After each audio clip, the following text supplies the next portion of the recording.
Lakshmi ceramics நம்ம shop அனைத்திலும் top. All top brands எல்லாம் ஒரே இடத்துல. Lakshmi ceramics, India's largest retailer.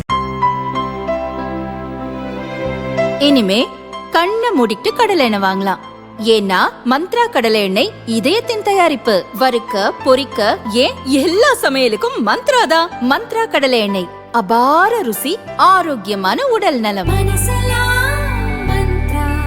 Iran மீது அமெரிக்காவும் இஸ்ரேலும் இணைந்து தாக்குதல் நடத்தின. இதற்கு பதிலடி கொடுக்கும் விதமாக ஈரான் மத்திய கிழக்கு நாடுகள் முழுவதும் ஏவுகணை தாக்குதல் நடத்தியது. குறிப்பாக பஹ்ரைன், கத்தார், குவைத், ஐக்கிய அரபு எமிரேட்ஸ் மற்றும் சவுதி அரேபியாவில் தாக்குதல் நடத்தியது. துபாயின் பல இடங்களை குறிவைத்து ஏவுகணை மற்றும் ட்ரோன் தாக்குதல் நடத்தப்பட்டது. ஃபேர்மான் தி பாம் ஹோட்டல், துபாய் சர்வதேச விமான நிலையம், புர்ஜ் அல் அரப், ஜபல் அலி துறைமுகம் ஆகிய இடங்கள் தாக்குதலுக்கு உள்ளாக்கின. பெரும்பாலான இடங்களில் வானிலேயே ட்ரோன்கள் மற்றும் ஏவுகணைகள் இடைமறித்து அழிக்கப்பட்டதாக ஐக்கிய அரபு எமிரேட்ஸ் பாதுகாப்புத்துறை அமைச்சகம் தெரிவித்துள்ளது. இந்த தாக்குதலால் பலருக்கு காயங்களும் சிறிய அளவில் சேதங்களும் ஏற்பட்டுள்ளன.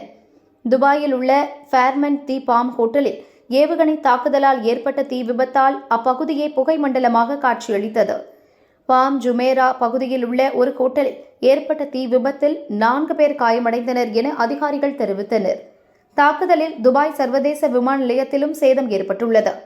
செல்வ வளம் மிகுந்த துபாய் நகரம் மேற்குலக நாடுகளுடன் போட்டியிட்டு உலகின் முன்னணி நகரங்களில் ஒன்றாக மிளிர்கிறது.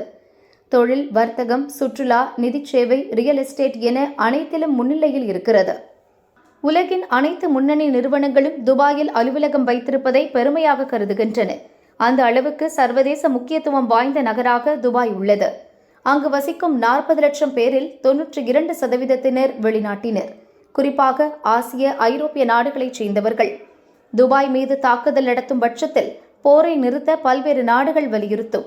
அமெரிக்கா, இஸ்ரேலுக்கு கடுமையான அழுத்தம் வரக்கூடும் என்பதால் ஈரான் இதை செய்வதாக ஆய்வாளர்கள் கூறுகின்றனர்.